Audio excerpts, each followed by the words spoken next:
Pot-bouille, partie 5, chapitre 5. Ce soir-là, il y avait réception et concert chez les Duveyrier. Vers 10 heures, Octave, qu'ils invitaient pour la première fois, achevait de s'habiller dans sa chambre. Il était grave, il éprouvait contre lui-même une sourde irritation. Pourquoi avait-il raté Valérie, une femme si bien apparentée ? Et Berthe Josserand n'aurait-il pas dû réfléchir avant de la refuser ?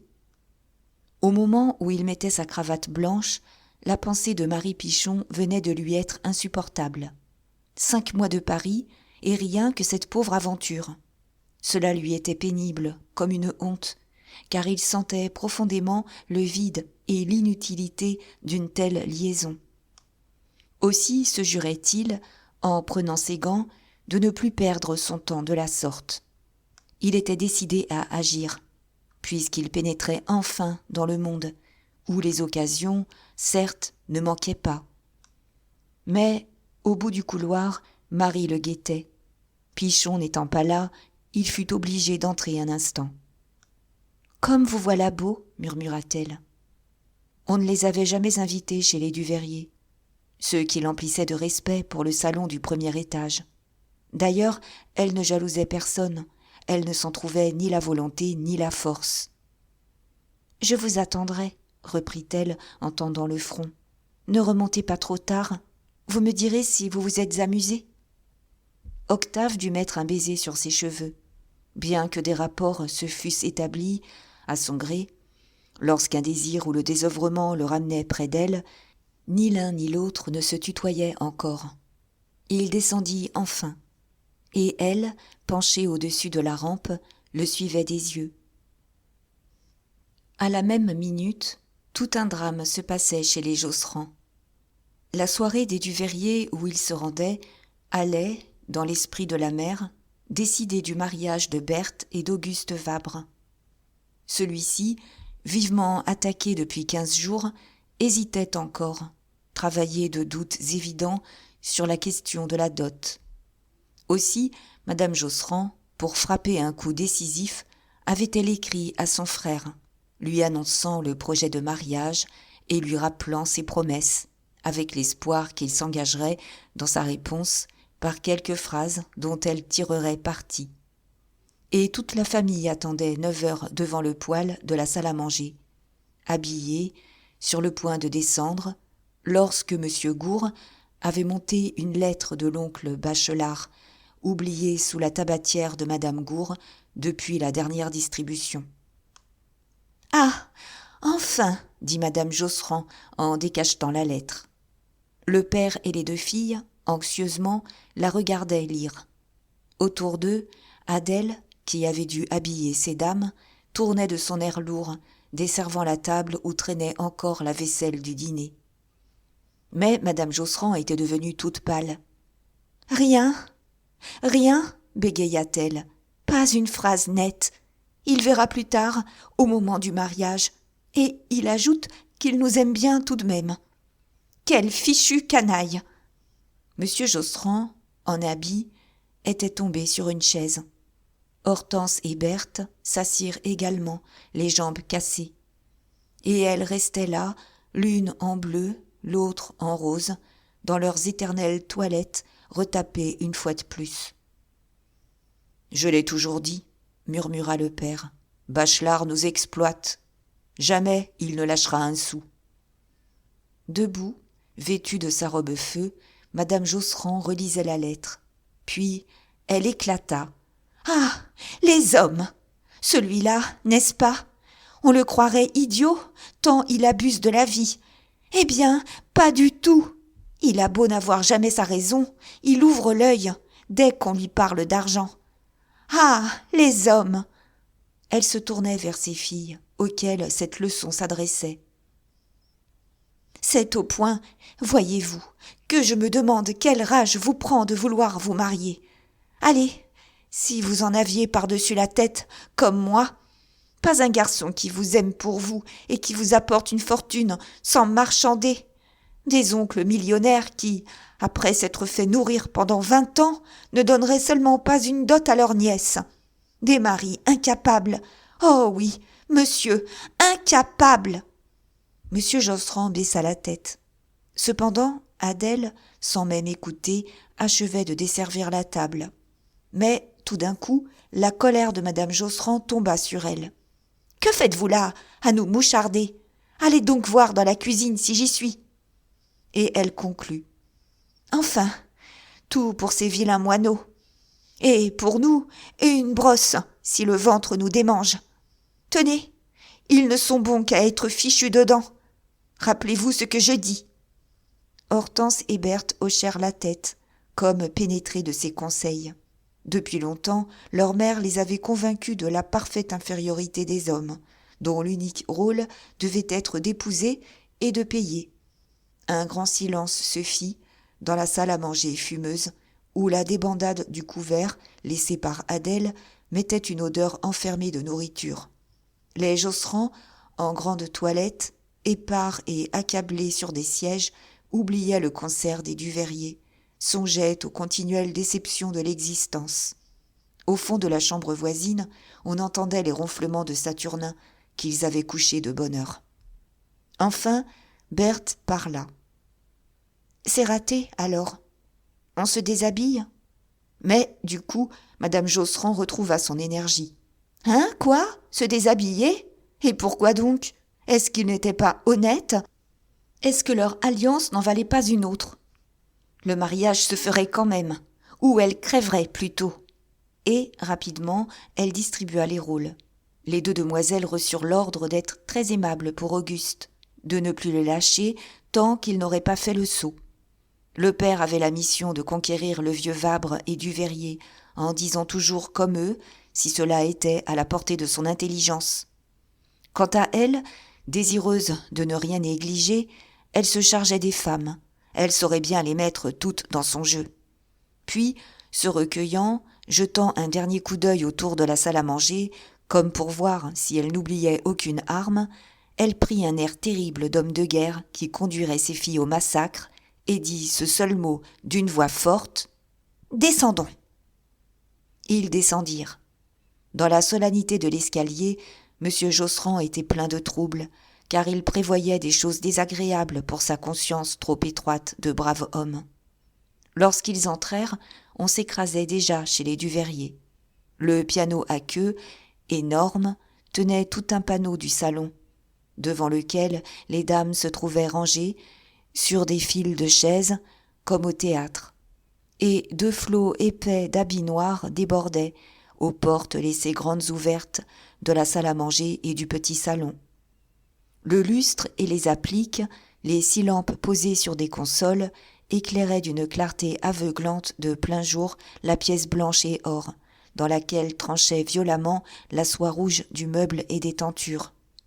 Il faisait chaud, les éventails soufflaient, de leur haleine régulière, les pénétrantes odeurs des corsages et des épaules nues. Mais, justement, madame Duveyrier se mettait au piano. D'un geste, madame Josserand, souriante, la supplia de ne pas se déranger, et elle laissa ses filles au milieu des hommes, en acceptant pour elles une chaise entre Valérie et madame Juser. Monsieur Josserand avait gagné le petit salon où le propriétaire, monsieur Vabre, sommeillait à sa place habituelle dans le coin d'un canapé. On voyait encore là Campardon, Théophile et Auguste Vabre, le docteur Juillerat, l'abbé Mauduit faisant un groupe, tandis que Trublot et Octave, qui s'étaient retrouvés, venaient de fuir la musique au fond de la salle à manger.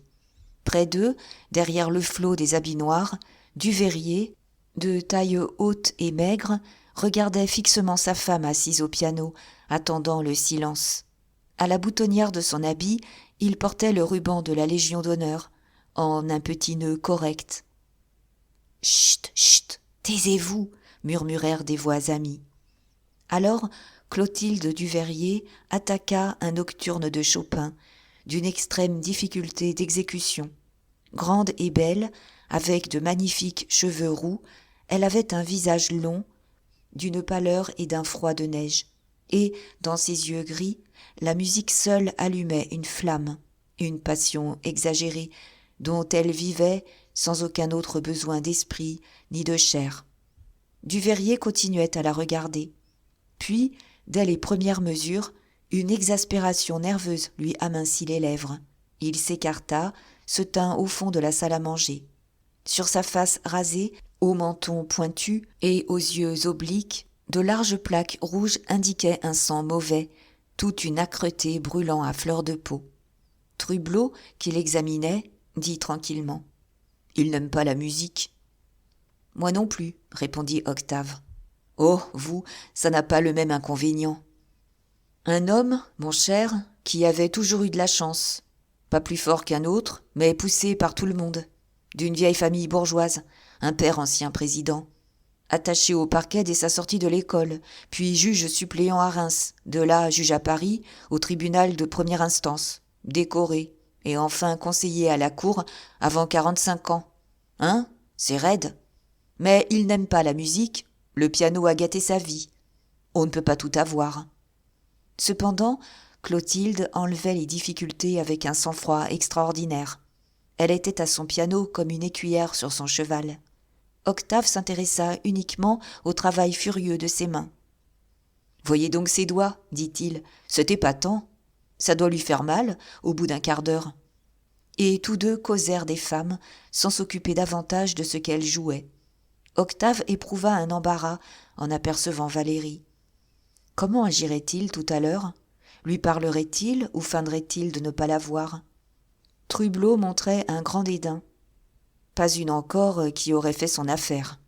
Et, comme son compagnon protestait, cherchant des yeux, disant qu'il devait y en avoir, là-dedans, dont il se serait accommodé, il déclara doctement : « Eh bien, faites votre choix, et vous verrez ensuite, au déballage.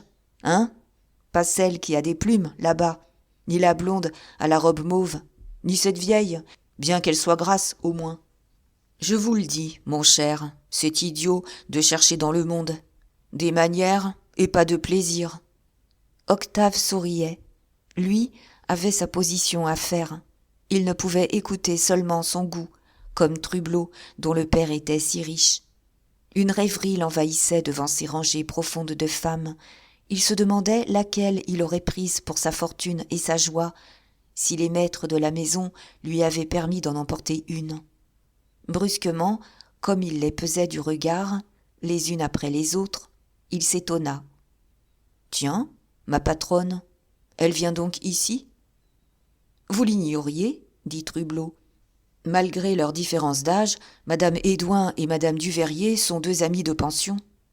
Elles ne se quittaient pas, on les appelait les ours blancs, parce qu'elles étaient toujours à 20 degrés au-dessous de zéro. Encore des femmes d'agrément. Si Duveyrier n'avait pas d'autre boule d'eau chaude à se mettre aux pieds, l'hiver. » Mais Octave, maintenant, était sérieux. Pour la première fois, il voyait madame Hédouin en toilette de soirée, les épaules et les bras nus, avec ses cheveux noirs nattés sur le front. Et c'était, sous l'ardente lumière, comme la réalisation de ses désirs. Une femme superbe, à la santé vaillante, à la beauté calme, qui devait être tout bénéfice pour un homme. Des plans compliqués l'absorbaient déjà, lorsqu'un vacarme le tira de sa rêverie. « Ouf, c'est fini !» dit Trublot. On complimentait Clotilde. Madame Josserand, qui s'était précipitée, lui serrait les deux mains, tandis que les hommes, soulagés, reprenaient leur conversation et que les dames, d'une main plus vive, s'éventaient. Duveyrier osa se risquer alors à retourner dans le petit salon où Trublot et Octave le suivirent. Au milieu des jupes, le premier se pencha à l'oreille du second. « Regardez à votre droite. Voilà le raccrochage qui commence. » C'était madame Josserand qui lançait Berthe sur Auguste. Il avait eu l'imprudence de venir saluer ces dames. Ce soir-là, sa tête le laissait assez tranquille. Il sentait un seul point névralgique, dans l'œil gauche. Mais il redoutait la fin de la soirée, car on allait chanter, et rien ne lui était plus mauvais. « Berthe, dit la mère, indique donc à monsieur le remède que tu as copié pour lui dans un livre. Oh, c'est souverain contre les migraines. Et, la partie étant engagée, elle les laissa debout près d'une fenêtre. Diable, s'ils en sont à la pharmacie, murmura Trublot. Dans le petit salon, M. Josserand, désireux de satisfaire sa femme, était resté devant M. Vabre, très embarrassé, car le vieillard dormait et il n'osait le réveiller pour se montrer aimable. Mais, quand la musique cessa, M. Vabre ouvrit les paupières. Petit et gros, complètement chauve, avec 2 touffes de cheveux blancs sur les oreilles, il avait une face rougeaude, à la bouche lipue, aux yeux ronds et à fleur de tête. M. Josserand s'étant informé poliment de sa santé, la conversation s'engagea. L'ancien notaire, dont les 4 ou 5 idées se déroulaient toujours dans le même ordre, lâcha d'abord une phrase sur Versailles, où il avait exercé pendant 40 ans. Ensuite, il parla de ses fils, regrettant encore que ni l'aîné ni le cadet ne se fût montré assez capable pour reprendre son étude, ce qu'il avait décidé à vendre et à venir habiter Paris. Enfin, arriva l'histoire de sa maison, dont la construction restait le roman de son existence. « J'ai englouti là 300 000 francs, monsieur. Une spéculation superbe, disait mon architecte. Aujourd'hui, j'ai bien de la peine à retrouver mon argent. D'autant plus que tous mes enfants sont venus se loger chez moi avec l'idée de ne pas me payer et que je ne toucherai jamais un terme si je ne me présentais moi-même le 15. Heureusement, le travail me console. »« Vous travaillez toujours beaucoup ?» demanda M. Josserand. « Toujours, toujours, monsieur, » répondit le vieillard avec une énergie désespérée. « Le travail, c'est ma vie. » Et il expliqua son grand ouvrage. Depuis 10 ans, il dépouillait chaque année le catalogue officiel du salon de peinture, portant sur des fiches, à chaque nom de peintre, les tableaux exposés. Il en parlait d'un air de lassitude et d'angoisse. L'année lui suffisait à peine. C'était une besogne si ardue souvent qu'il y succombait. Ainsi, par exemple, lorsqu'une femme artiste se mariait et qu'elle exposait ensuite sous le nom de son mari, comment pouvait-il s'y reconnaître ? « Jamais mon travail ne sera complet. C'est ce qui me tue, murmura-t-il. « Vous vous intéressez aux arts ?» reprit M. Josserand pour le flatter. M. Vabre le regarda, plein de surprise. « Mais non, je n'ai pas besoin de voir les tableaux. Il s'agit d'un travail de statistique. Tenez, il vaut mieux que je me couche. J'aurai la tête plus libre demain.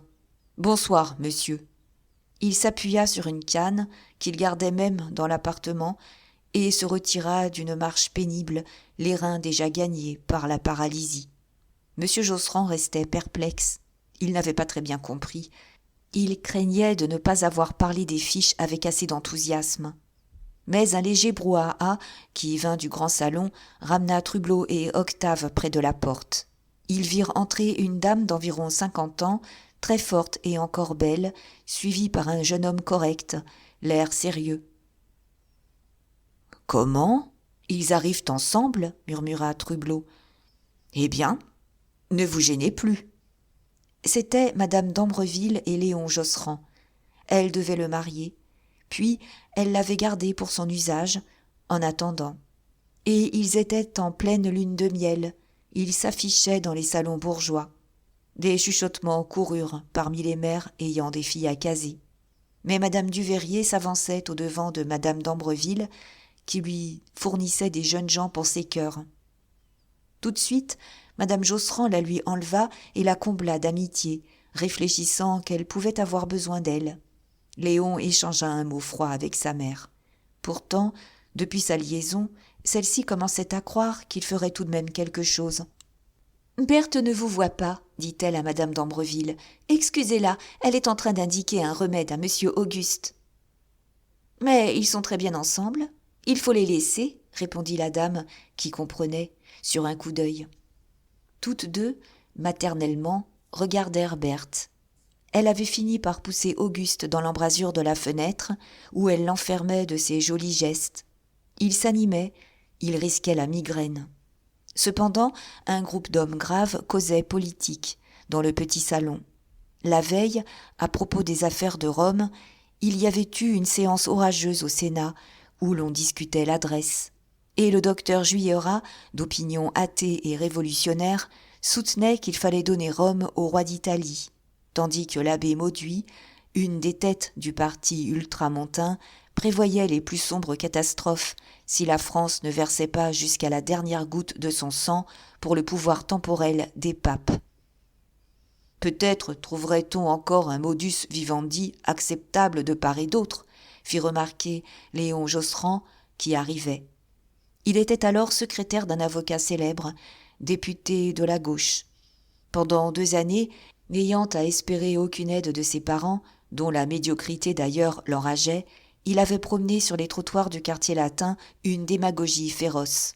Mais, depuis son entrée chez les d'Ambreville, où il apaisait ses premières faims, il se calmait, il tournait aux républicains doctrinaires. « Non, il n'y a pas d'accord possible, » dit le prêtre. « L'Église ne saurait transiger. »« Alors, elle disparaîtra, » s'écria le docteur. Et, bien que très liés, s'étant rencontrés au chevet des agonisants de tout le quartier Saint-Roch, ils paraissaient irréconciliables. Le médecin maigre et nerveux, le vicaire gras et affable. Ce dernier gardait un sourire poli, même dans ses affirmations les plus absolues, en homme du monde tolérant pour les misères de l'existence, mais en catholique qui entendait ne rien abandonner du dogme. « L'Église disparaître ? Allons donc, » dit Campardon d'un air furieux, pour faire sa cour au prêtre, dont il attendait des travaux. D'ailleurs, c'était l'avis de tous ces messieurs. Elle ne pouvait pas disparaître. Théophile Vabre, qui, toussant et crachant, grelottant la fièvre, rêvait le bonheur universel par l'organisation d'une république humanitaire, fut le seul à maintenir que, peut-être, elle se transformerait. Le prêtre reprit de sa voix douce. « L'Empire se suicide. On le verra bien l'année prochaine, aux élections. »« Oh, pour l'Empire, nous nous permettons de nous en débarrasser, » dit carrément le docteur. « Ce serait un fameux service. » Alors, Duveyrier, qui écoutait d'un air profond, hocha la tête. Lui était de famille orléaniste, mais il devait tout à l'Empire et jugeait convenable de le défendre. « Croyez-moi, déclara-t-il enfin sévèrement, n'ébranlez pas les bases de la société, où tout croulera. C'est fatalement sur nous que retombent les catastrophes. »« Très juste, » dit M. Josserand, qui n'avait aucune opinion, mais qui se rappelait les ordres de sa femme.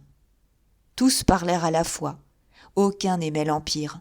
Le docteur Juillerat condamnait l'expédition du Mexique. L'abbé Mauduit blâmait la reconnaissance du royaume d'Italie. Pourtant, Théophile Vabre et Léon lui-même restaient inquiets, lorsque Duveyrier les menaçait d'un nouveau 93. À quoi bon ces continuelles révolutions ? Est-ce que la liberté n'était pas conquise ? Et la haine des idées nouvelles, la peur du peuple voulant sa part, calmait le libéralisme de ces bourgeois satisfaits. N'importe, ils déclarèrent tous qu'ils voteraient contre l'empereur, car il avait besoin d'une leçon. « Ah, mais il m'embête !» dit Trublot, qui tâchait de comprendre depuis un instant. Octave le décida à retourner auprès des dames. Dans l'embrasure de la fenêtre, Berthe étourdissait Auguste de ses rires. Ce grand garçon, au sang pâle, oubliait sa peur des femmes, devenait très rouge sous les attaques de cette belle fille, dont l'haleine lui chauffait le visage. Madame Josserand, cependant, dut trouver que les choses traînaient en longueur, car elle regarda fixement Hortense, et celle-ci, obéissante, alla prêter main forte à sa sœur. « Vous êtes tout à fait remise, madame ?» osa demander Octave à Valérie. « Tout à fait, monsieur, je vous remercie, » répondit-elle tranquillement, comme si elle ne se souvenait de rien. Madame Juseur parla au jeune homme d'une vieille dentelle qu'elle désirait lui montrer pour avoir son avis, et il dut promettre d'entrer un instant chez elle le lendemain. Puis, comme l'abbé Mauduit revenait dans le salon, elle l'appela, le fit asseoir d'un air de ravissement. Mais la conversation avait repris. Ces dames causaient de leurs domestiques. « Mon Dieu, oui, » continua madame Duveyrier, « je suis contente de Clémence, une fille très propre, très vive. »« Et votre Hippolyte ?» demanda madame Josserand. « Ne vouliez-vous pas le renvoyer ?»« Justement, Hippolyte, le valet de chambre, passait des glaces. Quand il se fut éloigné, grand, fort, la mine fleurie, Clotilde répondit avec embarras: « Nous le gardons. C'est si désagréable de changer. Vous savez, les domestiques s'habituent ensemble, et je tiens beaucoup à Clémence. » Madame Josserand se hâta d'approuver, sentant le terrain délicat.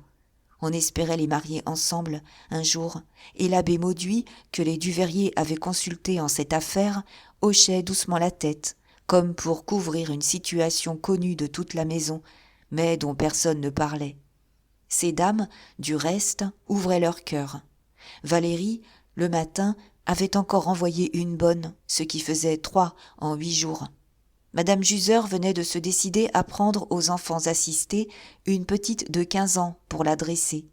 Quant à Madame Josserand, elle ne tarissait pas sur Adèle, une souillon, une propre à rien, dont elle raconta des traits extraordinaires. Et toutes, languissantes sous l'éclat des bougies et le parfum des fleurs, s'enfonçaient dans ces histoires d'antichambre, remuaient les livres de contes graisseux, se passionnaient pour l'insolence d'un cocher ou d'une laveuse de vaisselle. « Avez-vous vu Julie ?» demanda brusquement Trublot à Octave d'un ton de mystère. Et, comme l'autre restait interloqué, « Mon cher, elle est épatante. Allez la voir. On fait semblant d'avoir un besoin et on s'enfile dans la cuisine. Épatante. » Il parlait de la cuisinière des Duveyrier. La conversation des dames changeait. Madame Josserand décrivait, avec une admiration débordante, une très modeste propriété que les Duveyrier possédaient près de Villeneuve-Saint-Georges, et qu'elle avait simplement aperçue du chemin de fer en allant un jour à Fontainebleau. Mais Clotilde n'aimait pas la campagne. Elle l'habitait le moins possible, attendait les vacances de son fils Gustave, qui faisait alors sa rhétorique au lycée Bonaparte. « Caroline a bien besoin de ne pas souhaiter des enfants, » déclara-t-elle en se tournant vers Madame Hédouin, assise à 2 chaises de distance. « Ce que ces petits êtres-là bousculent vos habitudes. » Madame Hédouin dit qu'elle les aimait beaucoup, mais elle était trop occupée. Son mari se trouvait sans cesse aux 4 coins de la France, et toute la maison retombait sur elle. Octave, debout derrière sa chaise, fouillait d'un regard oblique les courts cheveux frisés de sa nuque, d'un noir d'encre, et les blancheurs neigeuses de sa gorge, décolleté très bas, qui se perdait dans un flot de dentelle. Elle achevait de le troubler, si calme, avec ses paroles rares et son beau sourire continu. Jamais il n'avait rencontré une pareille créature, même à Marseille. Décidément, il fallait voir, quitte à y travailler longtemps. « Les enfants abîment si vite les femmes, » dit-il en se penchant à son oreille, voulant absolument lui adresser la parole et ne trouvant rien autre chose. Elle leva ses grands yeux avec lenteur, puis répondit de l'air simple dont elle lui donnait un ordre au magasin. « Oh non, monsieur Octave, moi ce n'est pas pour ça. Il faudrait avoir le temps, voilà tout. » Mais Madame Duveyrier intervint. Elle avait accueilli le jeune homme d'un léger salut lorsque Campardon le lui avait présenté, et maintenant elle l'examinait, l'écoutait, sans chercher à cacher un intérêt brusque. Quand elle l'entendit causer avec son ami, elle ne put s'empêcher de lui demander : « Mon Dieu, monsieur, excusez-moi, quelle voix avez-vous » Il ne comprit pas tout de suite. Il finit par dire qu'il avait une voix de ténor. Alors Clotilde s'enthousiasma. « Une voix de ténor ? Vraiment ?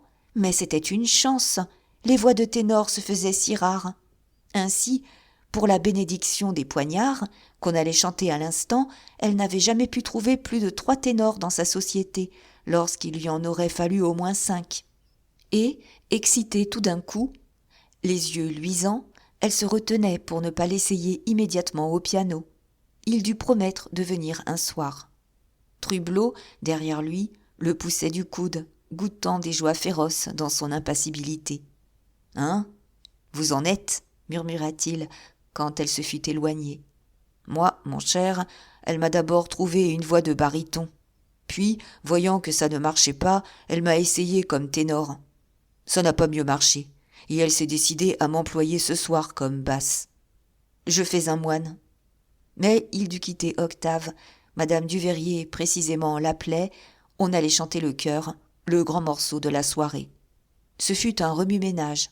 Une quinzaine d'hommes, tous amateurs, tous recrutés parmi les invités de la maison, s'ouvraient péniblement un passage au milieu des dames pour se réunir devant le piano. Ils s'arrêtaient, s'excusaient, la voix étouffée par le bruit bourdonnant des conversations, tandis que les éventails battaient plus rapidement dans la chaleur croissante. Enfin, Madame Duveyrier les compta. Ils y étaient tous, et elle leur distribua les parties qu'elle avait copiées elle-même. Campardon faisait Saint-Bris. Un jeune auditeur au Conseil d'État était chargé de quelques mesures de Nevers. Puis venaient 8 seigneurs, 4 échevins, 3 moines, confiés à des avocats, des employés et de simples propriétaires. Elle, qui accompagnait, s'était en outre réservé la partie de Valentine, des cris de passion qu'elle poussait en plaquant des accords, car elle ne voulait pas introduire de femmes parmi ces messieurs, dont elle conduisait la troupe résignée avec des rudesses de chef d'orchestre. Cependant, les conversations continuaient. Un bruit intolérable venait surtout du petit salon où les discussions politiques devaient s'aigrir. Alors, Clotilde, sortant une clé de sa poche, en tapa de légers coups sur le piano. Un murmure courut, les voix tombèrent, 2 flots d'habits noirs débordèrent de nouveau aux portes. Et, par-dessus les têtes, on aperçut un instant la face de Duveyrier, tachée de rouge, exprimant une angoisse. Octave était resté debout derrière Madame Hédouin, les yeux baissés sur les ombres perdues de sa gorge, au fond des dentelles. Mais, comme le silence se faisait, un rire éclata, et il leva la tête. C'était Berthe, qui s'égayait d'une plaisanterie d'Auguste, dont elle avait échauffé le sang pauvre, au point qu'il disait des gaillardises. Tout le salon les regarda, des mères devenaient graves, des membres de la famille échangeaient un coup d'œil. « Est-elle assez folle ?» murmura Madame Josserand d'un air tendre, de façon à être entendue. Hortense, près de sa sœur, l'aidait avec une abnégation complaisante, appuyant ses rires, la poussant contre le jeune homme, pendant que, derrière eux, la fenêtre entr'ouverte agitait de légers souffles les grands rideaux de soie rouge. Mais une voix caverneuse vibra, toutes les têtes se tournèrent vers le piano. Campardon, la bouche arrondie, la barbe élargie dans un coup de vent lyrique, lançait le premier vers. « Oui, l'ordre de la reine en ces lieux nous rassemble. » Tout de suite, Clotilde monta une gamme, redescendit. Puis, les yeux au plafond, avec une expression d'effroi, elle jeta le cri « Je tremble !» Et la scène s'engagea. Les 8 avocats, employés et propriétaires, le nez sur leur partie, dans des poses d'écoliers qui annonnent une page de grec, juraient qu'ils étaient prêts à délivrer la France. Ce début fut une surprise, car les voix s'étouffaient sous le plafond bas. On ne saisissait qu'un bourdonnement, comme un bruit de charrette chargée de pavés dont les vitres tremblaient. Mais, quand la phrase mélodique de Saint-Brice « Pour cette cause sainte » déroula le thème principal, des dames se reconnurent et hochèrent la tête, d'un air d'intelligence. Le salon s'échauffait, les seigneurs criaient à la volée « Nous le jurons, nous vous suivrons !» Et, chaque fois, c'était une explosion qui allait frapper chaque invité en pleine poitrine. « Il chante trop fort !» murmura Octave à l'oreille de Madame Hédouin. Elle ne bougea pas.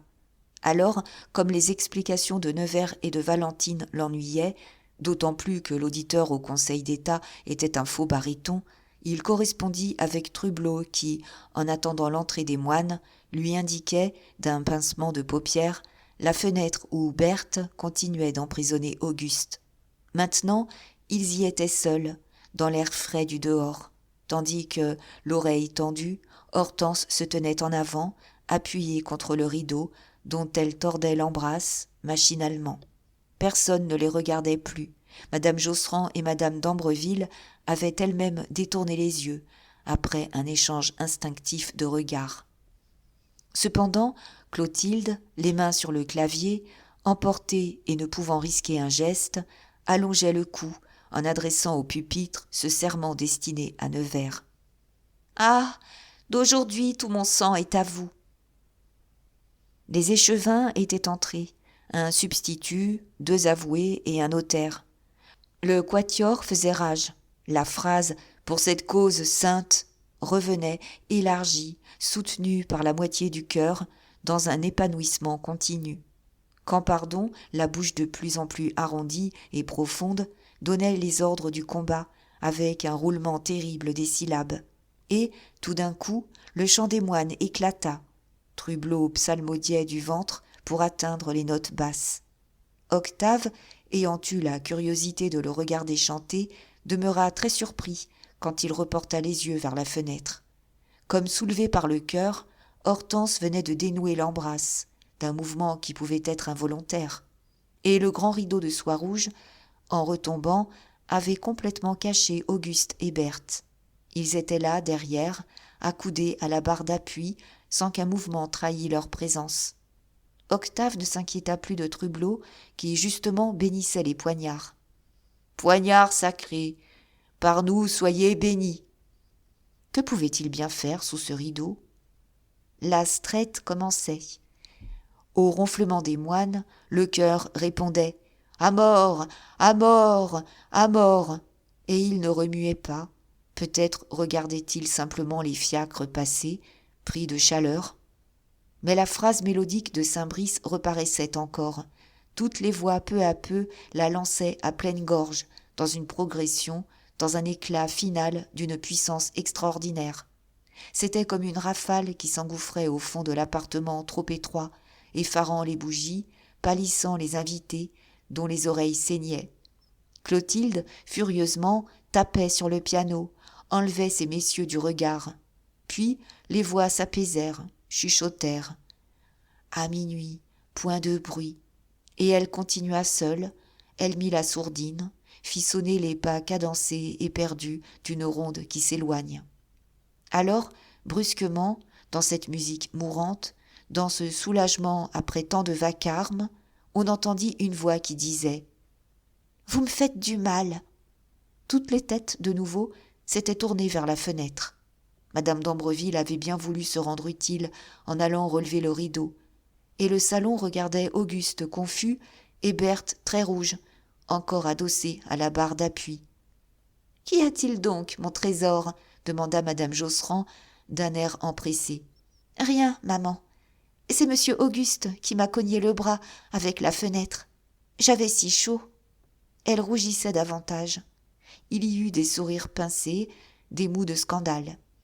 Madame Duveyrier, qui, depuis 1 mois, détournait son frère de Berthe, restait toute pâle, d'autant plus que l'incident avait coupé l'effet de son cœur. Pourtant, après le premier moment de surprise, on applaudissait, on la félicitait, on glissait des mots aimables pour ces messieurs. Comme ils avaient chanté, comme elle devait se donner du souci à les faire chanter avec cet ensemble. Vraiment, on ne réussissait pas mieux au théâtre. Mais sous ces éloges, elle entendait bien le chuchotement qui courait dans le salon. La jeune fille se trouvait trop compromise. C'était un mariage conclu. « Hein ? Emballé !» vint dire Trublot à Octave. « Quel serein !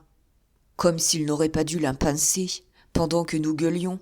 Moi, je croyais qu'il profitait. Vous savez, dans les salons où l'on chante, on pince une dame, et si elle crie, on s'en fiche, personne n'entend. » Berthe, maintenant, très calme, riait de nouveau, tandis qu'Hortense regardait Auguste de son air rêche de fille diplômée. Et, dans leur triomphe, reparaissaient les leçons de la mère, le mépris affiché de l'homme. Tous les invités avaient envahi le salon, se mêlant aux dames, haussant la voix. Monsieur Josserand, le cœur troublé par l'aventure de Berthe, s'était rapproché de sa femme. Il l'écoutait avec un malaise remercier madame d'Ambreville des bontés dont elle accablait leur fils Léon, qu'elle changeait à son avantage, positivement. Mais ce malaise augmenta lorsqu'il l'entendit revenir à ses filles. Elle affectait de causer bas avec madame Juseur, tout en parlant pour Valérie et pour Clotilde, debout près d'elle. « Mon Dieu, oui, son oncle nous l'écrivait encore aujourd'hui. Berthe aura 50 000 francs. Ce n'est pas beaucoup, sans doute, mais quand l'argent est là, et solide. » Ce mensonge le révoltait. Il ne put s'empêcher de lui toucher furtivement l'épaule. Elle le regarda, le força à baisser les yeux devant l'expression résolue de son visage. Puis, comme madame Duveyrier s'était tournée, plus aimable, elle lui demanda avec intérêt des nouvelles de son père. « Oh, papa doit être allé se coucher, » répondit la jeune femme, tout à fait gagnée. « Il travaille tant. » Monsieur Josserand dit qu'en effet monsieur Vabre s'était retiré pour avoir les idées nettes le lendemain. Et il balbutiait, un esprit bien remarquable, des facultés extraordinaires, en se demandant où il prendrait cette dot et quelle figure il ferait le jour du contrat. Mais un grand bruit de chaises remuées emplissait le salon. Les dames passaient dans la salle à manger où le thé se trouvait servi.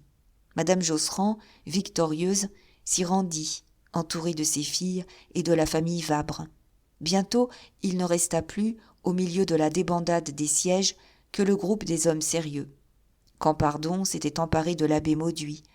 Il s'agissait d'une réparation au calvaire de Saint-Roch. L'architecte se disait tout prêt, car son diocèse d'Évreux lui donnait peu de besogne. Il avait simplement là-bas la construction d'une chaire et l'installation d'un calorifère et de nouveaux fourneaux dans les cuisines de Monseigneur, travaux que son inspecteur suffisait à surveiller. Alors, le prêtre promit d'enlever définitivement l'affaire, dès sa prochaine réunion de la fabrique. Et ils rejoignirent tous deux le groupe où l'on complimentait Duveyrier sur la rédaction d'un arrêt dont il s'avouait l'auteur. Le président, qui était son ami, lui réservait certaines besognes aisées et brillantes pour le mettre en vue. « Avez-vous lu ce nouveau roman ?» demanda Léon, en train de feuilleter un exemplaire de la Revue des Deux Mondes traînant sur une table. « Il est bien écrit, mais encore un adultère. Ça finit vraiment par être fastidieux. » Et la conversation tomba sur la morale. Il y avait des femmes très honnêtes, dit Campardon. Tous approuvèrent. D'ailleurs, selon l'architecte, on s'arrangeait quand même, dans un ménage, lorsqu'on savait s'entendre. Théophile Vabre fit remarquer que cela dépendait de la femme, sans s'expliquer davantage. On voulut avoir l'avis du docteur Juillerat, qui souriait, mais il s'excusa. Lui mettait la vertu dans la santé. Cependant, Duveyrier restait songeur. « Mon Dieu, murmura-t-il, enfin, ces auteurs exagèrent. L'adultère est très rare parmi les classes bien élevées. Une femme, lorsqu'elle est d'une bonne famille, a dans l'âme une fleur. » Il était pour les grands sentiments. Il prononçait le mot d'idéal avec une émotion qui lui voilait le regard.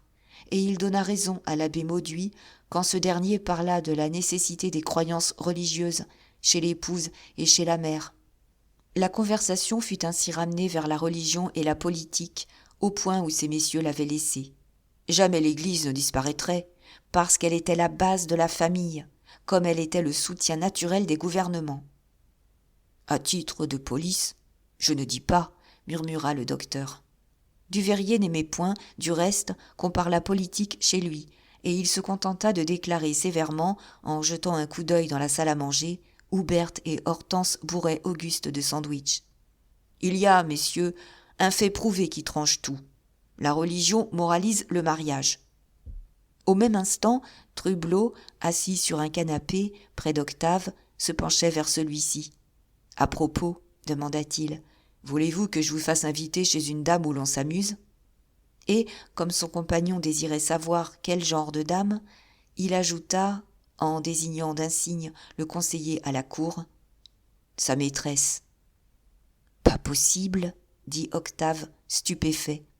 Trublot ouvrit et referma lentement les paupières. C'était comme ça, quand on épousait une femme pas complaisante, dégoûtée des bobos qu'on pouvait avoir et tapant sur son piano à rendre malades tous les chiens du quartier, on allait en ville se faire ficher de soi. « Moralisons le mariage, messieurs, moralisons le mariage », répétait Duveyrier de son air rigide, avec son visage enflammé, où Octave voyait maintenant le sang âcre des vices secrets. On appela ces messieurs du fond de la salle à manger. L'abbé Mauduit, resté un moment seul, au milieu du salon vide, regardait de loin l'écrasement des invités. Son visage gras et fin exprimait une tristesse. Lui qui confessait ces dames et ces demoiselles les connaissait toutes dans leur chair, comme le docteur Juillerat. Et il avait dû finir par ne plus veiller qu'aux apparences, en maître de cérémonie jetant sur cette bourgeoisie gâtée le manteau de la religion, tremblant devant la certitude d'une débâcle finale, le jour où le chancre se montrerait au plein soleil. Parfois, des révoltes le prenaient, dans sa foi ardente et sincère de prêtre. Mais son sourire reparut. Il accepta une tasse de thé que Berthe vint lui offrir, causa 1 minute avec elle pour couvrir de son caractère sacré le scandale de la fenêtre. Et il redevenait l'homme du monde, résigné à exiger uniquement une bonne tenue de ses pénitentes, qui lui échappaient et qui auraient compromis Dieu. « Allons, c'est propre, » murmura Octave, dont le respect pour la maison recevait un nouveau coup. Et, voyant madame Édouin se diriger vers l'antichambre, il voulut la devancer. Il suivit Trublot qui partait. Son projet était de la reconduire. Elle refusa, minuit sonnait à peine et elle logeait si près. Alors, une rose s'étant détachée du bouquet de son corsage, il la ramassa de dépit et affecta de la garder. Les beaux sourcils de la jeune femme se froncèrent, puis elle dit de son air tranquille : « Ouvrez-moi donc la porte, monsieur Octave. Merci. » Quand elle fut descendue, le jeune homme, gêné, chercha Trublot. Mais Trublot, comme chez les Josserand, venait de disparaître. Cette fois encore, il devait avoir enfilé le couloir de la cuisine. Octave, mécontent, alla se coucher, sa rose à la main. En haut, il aperçut Marie, penchée sur la rampe, à la place où il l'avait laissée. Elle guettait son pas. Elle était accourue le regarder monter. Et, lorsqu'elle l'eut fait entrer chez elle, « Jules n'est pas encore là. Vous êtes-vous bien amusé ? Y avait-il de belles toilettes ?» Mais elle n'attendit pas sa réponse. Elle venait d'apercevoir la rose. Elle était prise d'une gaieté d'enfant. « C'est pour moi, cette fleur ? Vous avez pensé à moi ? Ah, que vous êtes gentil, que vous êtes gentil !» Et elle avait des larmes plein les yeux, confuses, très rouges. Alors, Octave, tout d'un coup remué, la baisa tendrement. Vers 1 heure, les Josserand rentrèrent à leur tour. Adèle laissait, sur une chaise, un bougeoir avec des allumettes.